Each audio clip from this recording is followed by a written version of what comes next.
आज चाहिँ म यो तरराको आगाछीमा यो निर्माण सम्पन्न भएको यो हाम्रो होम टुर गराउँदैछु। यो चाहिँ ठ्याक्क आजकै दिनमा हामी यो निर्माण सम्पन्न गरेर यो पुरै सफा गरिसकेको अवस्था छ। यसमा चाहिँ हामीले लगभग यो घर चाहिँ यो पहिलो फ्लोर चाहिँ घरको ग्राउन्ड फ्लोर चाहिँ एकदमै पुरानो आरसीसी घरको कारणले गर्दाखेरि हामीले चाहिँ यो फर्स्ट फ्लोरमा चाहिँ एसएल प्यानलको प्रयोग गरेर चाहिँ हामीले यो निर्माण सम्पन्न गरिसकेको अवस्था छ। यो फर्स्ट फ्लोर चाहिँ यसमा चाहिँ हामी देखाउँदैछौँ। यो चाहिँ हामी जुन अहिले भिडियो बनाउँदैछौँ यो चाहिँ बेडरुम, पहिलो बेडरुम। यसमा चाहिँ यसबाट चाहिँ हामीले बरन्डा पनि बरन्डा यो चाहिँ बरन्डा पनि सानो क्युट बरन्डा पनि निकालिदिएको अवस्था छ। यसमा यो पहिलो बेडरुम हो। यसमा छ यहाँ दोस्रो बेडरुम। यो चाहिँ ठुलो स्पेसियस, यो चाहिँ स्पेसियस अलिक ठुलो खालको मास्टर्स बेडरुम भनौँ न यसलाई, ठुलो खालको बेडरुम हामीले निर्माण गरिदिएको छौँ। यो दोस्रो बेडरुम ठ्याक्कै यसमा चाहिँ दुईवटा युपिभीसीकै झ्याल, युपिभीसीको झ्याल र भित्रबाट यसरी हामीले ग्रिल, सेफ्टीको लागि ग्रिल पनि हालिसकेको अवस्था छ।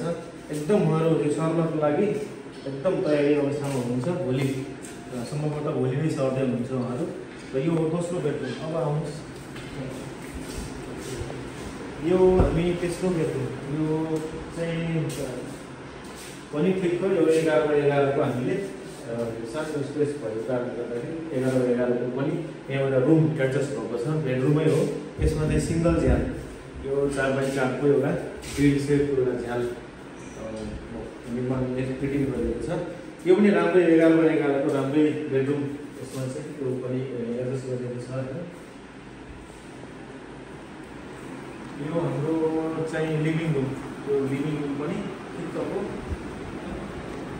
हामीले यो लिभिङ रुम ठिक्कको निर्माण गरिसकेको यसरी हामीले एडजस्ट गरिदिएको छौँ।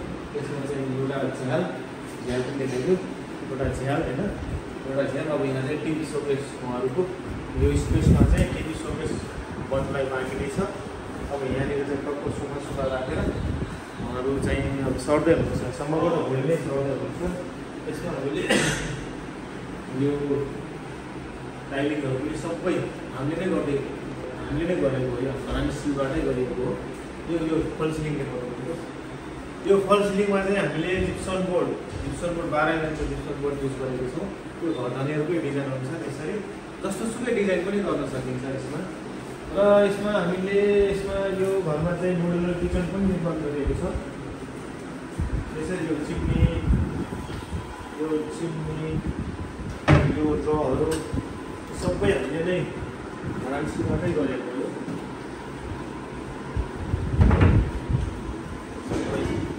यो हामीले चाहिँ अब यहाँ डाइनिङ टेबलहरू बस्छ। यो चाहिँ किचनहरू सानो क्युट किचन निर्माण गरिएको छ। यसमा चाहिँ यो चाहिँ हाम्रो पूजा कोठा 5x6को चाहिँ पूजा कोठा पनि यसमा निर्माण गरिएको छ।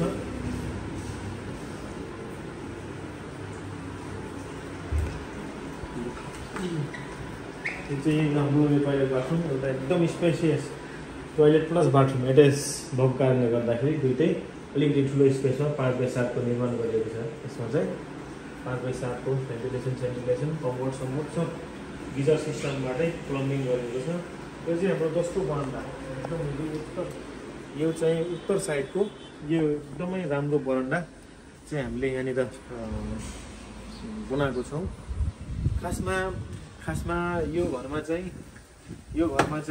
यो जुन 10 फिटको एरिया छ यो चाहिँ हामीले गाँसेको भाग हो। 10 फिटको एरिया गाँसेर यो बरन्डाहरूदेखि लिएर त्यो किचनको भाग सबै यो गाँसेको भागमा परेको छ। 10x20 फिटमा चाहिँ हामीले यो चाहिँ पछि एक्सटेन्सन गरेको भाग हो। यहाँनिर चाहिँ हामीले यो स्ल्याब ढलाइ गरेर माथि पनि टक्क बसेर घाम ताप्ने स्टाइलको हामीले बनाएको छौँ। यता पनि आउनुहोस्। यसरी यहाँनिर यो गोल भर्याङ, यो राउन्ड स्टेप भर्याङ चाहिँ हामीले सानो स्पेसमा पनि यो गोल भर्याङ राउन्ड स्टेप भर्याङ चाहिँ फिटिङ गर्न मिल्छ। टक्क यसरी फिटिङ गरेर चाहिँ निर्माण गरिएको अवस्था छ।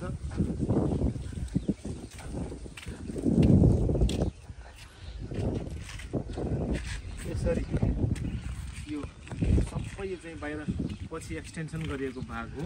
यो जति पनि हाम्रो अहिले स्ल्याब ढलाइ गरिएको छ यो चाहिँ पछि तलदेखि 2 फ्लोर ग्राउन्ड फ्लोर र फर्स्ट फ्लोर दुइटै चाहिँ एक्सटेन्सन गरिएको भाग हो यो।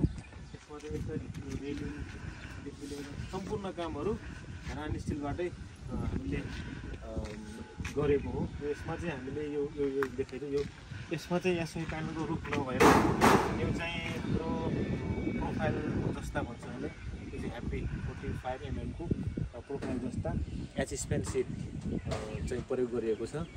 यो भयो भने चाहिँ अलिकति अरू नर्मल जस्ताहरूभन्दा चाहिँ यो हेभी हुन्छ र अलिकति दह्रो पनि हुन्छ होइन।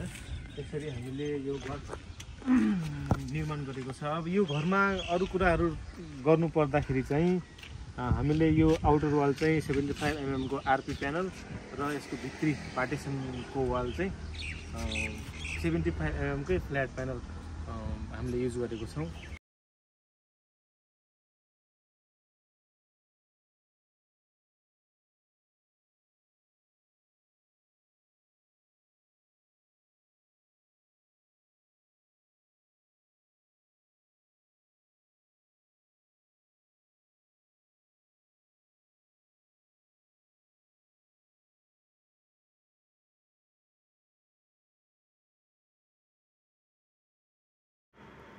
यो अहिले पछाडि देख्दै गरेको भाग चाहिँ हामीले गाँसेको यो 10 फिट एक्स्ट्रा एक्सटेन्सन गरेको भाग हो।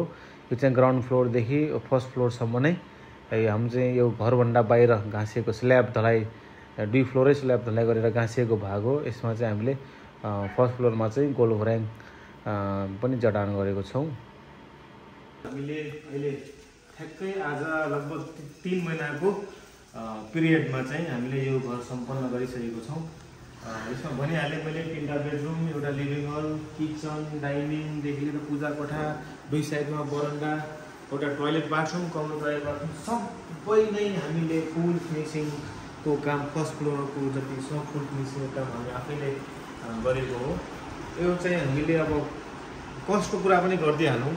यो चाहिँ हामीले यो सबै यो टाइलिङदेखि लिएर मोडुलर किचन, यो वाल, फल सिलिङ, प्लम्बिङ सबै गरेर चाहिँ हामीले यो चाहिँ 29 लाखमा चाहिँ निर्माण सम्पन्न गरेको हो।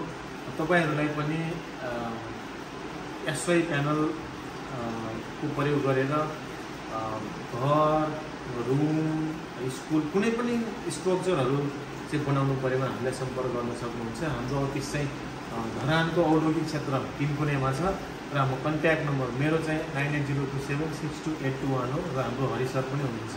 हरि सरको चाहिँ 9802795222 मा कन्ट्याक्ट गरेर आउन सक्नुहुन्छ। धन्यवाद।